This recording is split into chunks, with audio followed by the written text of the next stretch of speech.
As their demise seemed imminent, the Confederacy faced a tough choice. Should black men be allowed to join the Confederate Army? Up until that point, the answer was pretty clear. No. Some free black militias tried to help the Confederacy, but they often got turned away, sidelined, or disbanded before they could see any action. Those who did manage to serve were mostly put in roles as laborers or servants. Some were forced into combat, either by their enslavers or as substitutes for them. The Confederates were resorted to kidnapping both free and enslaved black people, trying to use them as camp laborers.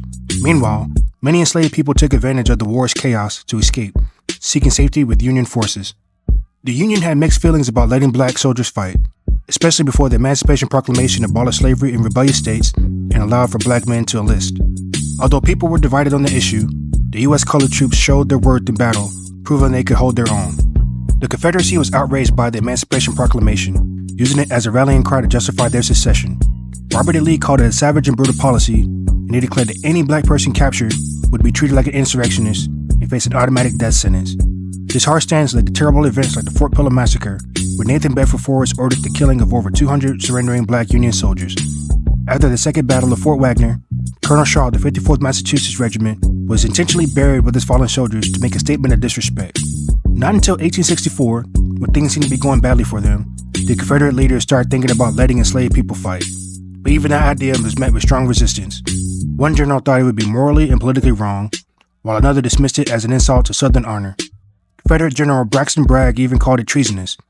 Allowing enslaved people to enlist would shake the very foundation of the Confederacy, which was the preservation of slavery and white supremacy. If they turned out to be good soldiers, it would completely undermine the argument for keeping them oppressed. On March 13, 1865, in a last-ditch effort to save the Confederacy, the Confederate Congress authorized the enlistment of black soldiers. Just a few weeks later, Robert E. Lee surrendered at Appomattox Courthouse.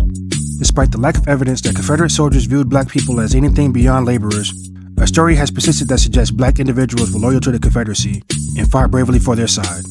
This narrative fits into the lost cause, revisionist history promoted by Confederate sympathizers and bigots that has stuck around over the years. In the end, the war unearthed deep issues of race, honor, and survival that would long echo after the fighting stopped.